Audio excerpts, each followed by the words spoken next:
बतलाया हूं, अगर किसी बच्चे को कुछ समझ में अगर नहीं आया है कहीं पे, तो वो हैंड रेज करके अपने कंफ्यूजन को दूर कर लेगा।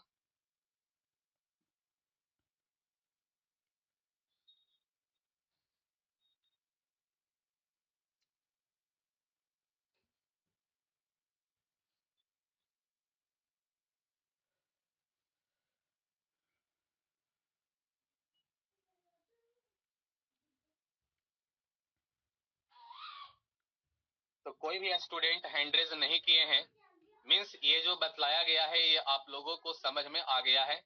अब इसको इरेज करके हम लोग डबल कोवैलेंट बॉन्ड को पढ़ते हैं और उसके बाद फिर पढ़ेंगे ट्रिपल कोवैलेंट बॉन्ड को। इसको मैं इरेज कर लेता हूं और डबल कोवैलेंट बॉन्ड की ओर प्रोसीड करता हूं।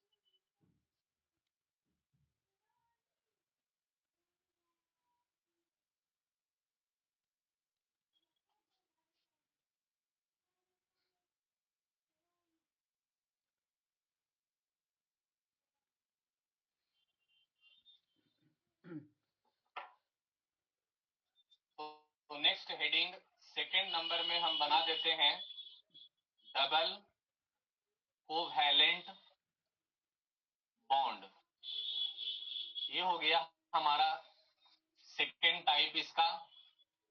जैसे आप लोग सिंगल कोवैलेंट बॉन्ड को समझे थे, बिल्कुल उसी तरह से डबल कोवैलेंट बॉन्ड को भी समझा जा सकता है। तो कहता है कि एक ऐसा कोवैलेंट बॉन्ड जो दो दो इलेक्ट्रॉन्स के शेयरिंग होने के कारण से बनता है, वैसा कोवैलेंट बॉन्ड जो दो दो इलेक्ट्रॉन के शेयरिंग होने के कारण से बनता है, तो उसी कोवैलेंट बॉन्ड को डबल कोवैलेंट बॉन्ड हम लोग कहते हैं।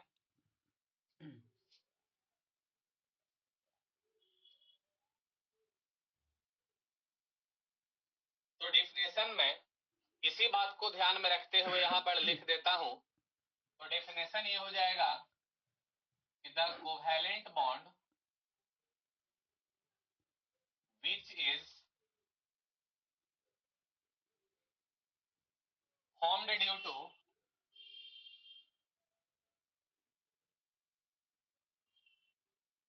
sharing of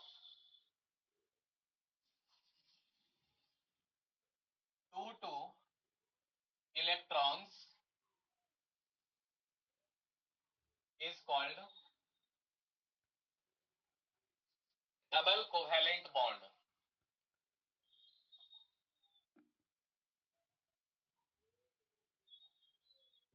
ये हो गया इसका डेफिनेशन। अब हम लोग इसके एग्जाम्पल पर अगर आ जाएं, तो मान लीजिए कि मैं एग्जाम्पल यहां पर ले लिया हूं ऑक्सीजन गैस का। बच्चों, ऑक्सीजन गैस का क्या फॉर्मूला होता है? तो O2 इसका फॉर्मूला होता है। तो ब्रैकेट में मैं O2 यहां पर लिख दिया।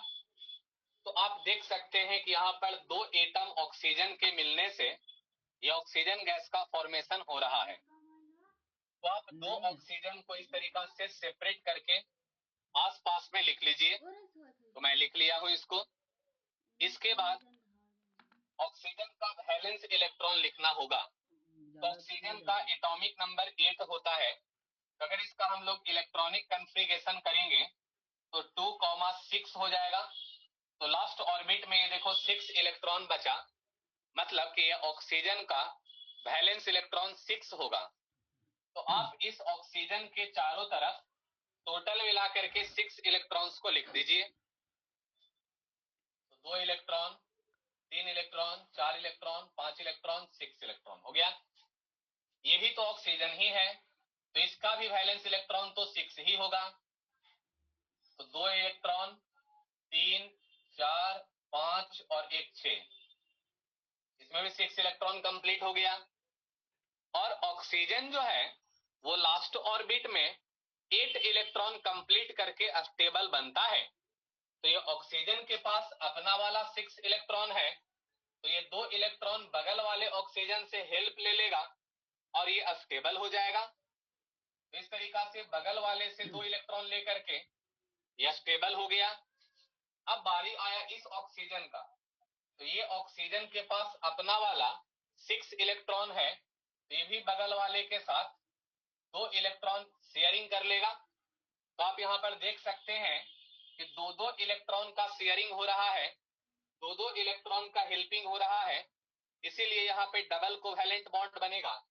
तो क्रॉस के सामने डॉट है, मतलब यहाँ पर आप बॉन्ड बना सकते हैं। यहाँ पर भी क्रॉस के सामने डॉट है, मतलब यहाँ पर भी आप बॉन्ड बना सकते हैं। तो अगर इसका हम लोग फ्रेश डायग्राम अगर बना दें तो O डबल बॉन्ड बनाया, 2 बॉन्ड बना रहा है O के साथ।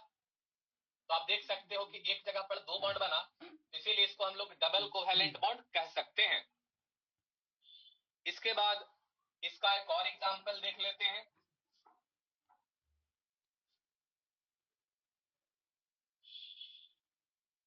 तो सपोज इसका नेक्स्ट एग्जांपल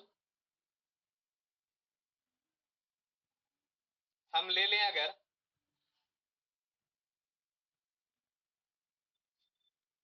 तो ये हो गया मान लीजिए कार्बन डाइऑक्साइड। क्या फॉर्मूला होता है कार्बन डाइऑक्साइड का? CO2। तो बच्चों इसमें देखिए टोटल कितना एटम्स है, तो टोटल इसमें 3 एटम्स है। एक एटम कार्बन का और 2 एटम ऑक्सीजन का। तो आप तीनों एटम को सेपरेटली लिख लीजिए, अलग अलग करके लिख लीजिए। तो एक कार्बन और 2 ऑक्सीजन को इस तरीका से सेपरेटली मैं अलग अलग करके लिख लिया हूं। ऑक्सीजन का वैलेंस इलेक्ट्रॉन 6 होता है, इसका 6 वैलेंस इलेक्ट्रॉन लिख देते हैं। 2 3 4 5 और एक 6। 2 3 4 5 और एक 6 हो गया। अब कार्बन का वैलेंस इलेक्ट्रॉन लिखना है, तो कार्बन का एटॉमिक नंबर 6 होता है। तो अगर इसका हम लोग वैलेंस इलेक्ट्रॉन निकालेंगे तो उसके लिए पहले इलेक्ट्रॉनिक कन्फिगरेशन लिखना होगा। इलेक्ट्रॉनिक कन्फिगरेशन आएगा 2,4। ये लास्ट ऑर्बिट में 4 इलेक्ट्रॉन आया, मतलब कि इसका वैलेंस इलेक्ट्रॉन 4 होगा, है ना। तो इस कार्बन के चारों तरफ 4 इलेक्ट्रॉन्स को लिख दिया जाए।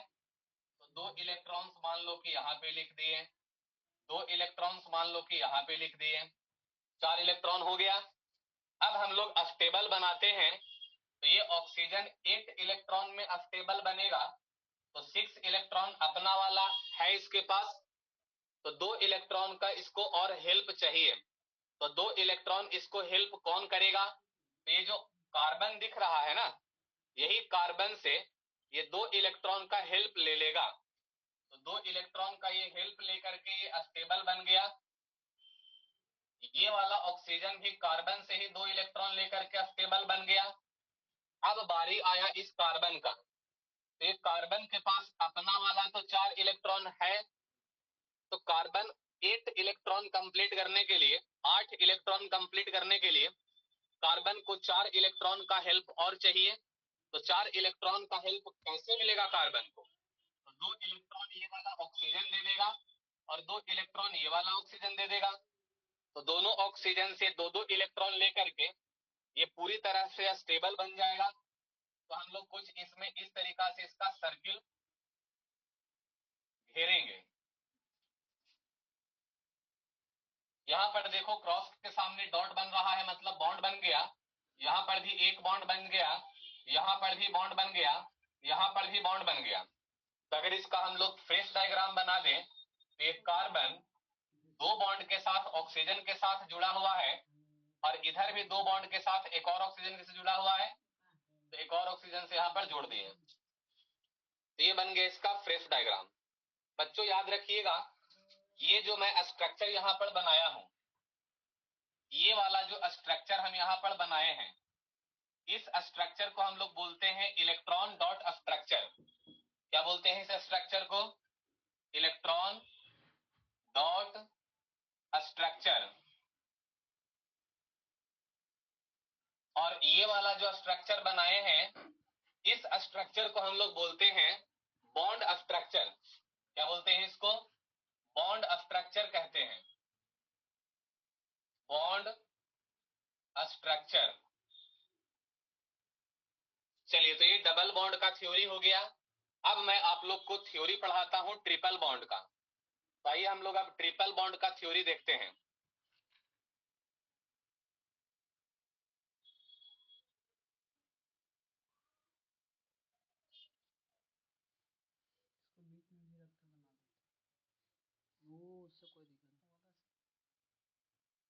Triple covalent bond. तो डेफिनेशन बिल्कुल डबल बॉन्ड की तरह ही हो जाएगा। एक ऐसा कोवैलेंट बॉन्ड जिसका फॉर्मेशन होता है तीन तीन इलेक्ट्रॉन के शेयरिंग करने के कारण, तो उस कोवैलेंट बॉन्ड को ट्रिपल कोवैलेंट बॉन्ड कहते हैं। तो डेफिनेशन इस तरीका से लिख दें, the covalent bond which is formed due to sharing of free electrons is called triple covalent bond. अब हम लोग इसके एग्जाम्पल पर आ जाते हैं। तो मान लीजिए कि एग्जाम्पल ले लिया गया नाइट्रोजन गैस का, जिसका फॉर्मूला होता है N2। ये दो नाइट्रोजन एटम के मिलने से बना हुआ है। तो दो नाइट्रोजन को इस प्रकार से सेपरेटली हम लिख लिए। नाइट्रोजन का जब वैलेंस इलेक्ट्रॉन निकालोगे इलेक्ट्रॉनिक कन्फिगरेशन करके, तो नाइट्रोजन का वैलेंस इलेक्ट्रॉन 5 आएगा। तो इस तरीका से इसका हम 5 इलेक्ट्रॉन लिख लेते हैं, हो गया 5 इलेक्ट्रॉन। तो इस नाइट्रोजन में भी 5 इलेक्ट्रॉन ही होगा वैलेंस में, तो इसमें भी 5 इलेक्ट्रॉन्स लिख लिए। ये बगल वाला से 3 इलेक्ट्रॉन लेकर के स्टेबल हो गया, और ये भी बगल वाला से 3 इलेक्ट्रॉन लेकर के स्टेबल हो गया। तो एक क्रॉस के सामने एक डॉट मतलब बॉन्ड बन गया, यहाँ पर ही बॉन्ड बन गया और यहाँ पर ही बॉन्ड बन गया। तो अगर इसका हम लोग फ्रेश डायग्राम बनाएंगे, इसका फ्रेश डायग्राम कुछ इस तरीका से होगा कि N ट्रिपल बॉन्ड बनाया N के साथ। एक और इसका एग्जाम्पल देख लेते हैं। मान लेते हैं कि अगला हम एग्जाम्पल ले लिए हैं इथाइन, जिसका फॉर्मूला होता है C2H2। तो दो कार्बन है, तो दो कार्बन को इस प्रकार से हम आसपास लिख लिए। दो हाइड्रोजन है, तो एक हाइड्रोजन को यहाँ पर लिख लिए और एक हाइड्रोजन को यहाँ पे लिख लिए। कार्बन का वैलेंस इलेक्ट्रॉन 4 होता है, तो 4 इसका वैलेंस इलेक्ट्रॉन इस तरीका से हम लिख लेते हैं। इस कार्बन का भी वैलेंस इलेक्ट्रॉन 4 होगा, इसका भी वैलेंस इलेक्ट्रॉन 4 इस तरीका से हम लिख लिए। हाइड्रोजन का वैलेंस इलेक्ट्रॉन 1 होता है, तो 1 वैलेंस इलेक्ट्रॉन लिख दिया।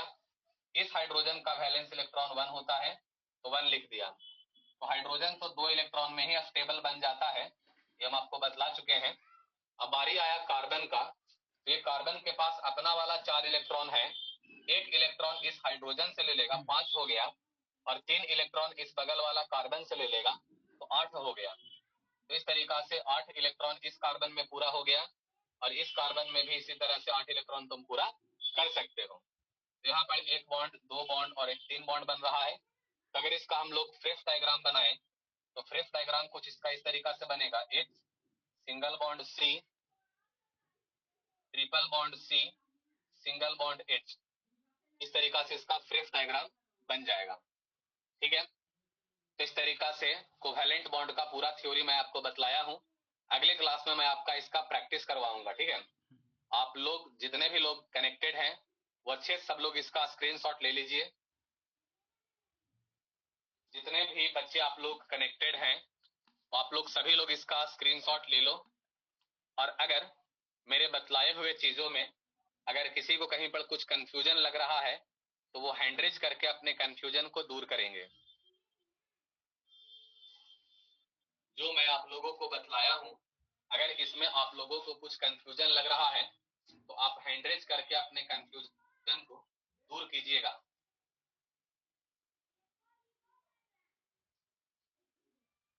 आई होप कि सभी स्टूडेंट इसका स्क्रीनशॉट ले चुके हैं, और कोई भी स्टूडेंट हैंड रेज भी नहीं किए हैं।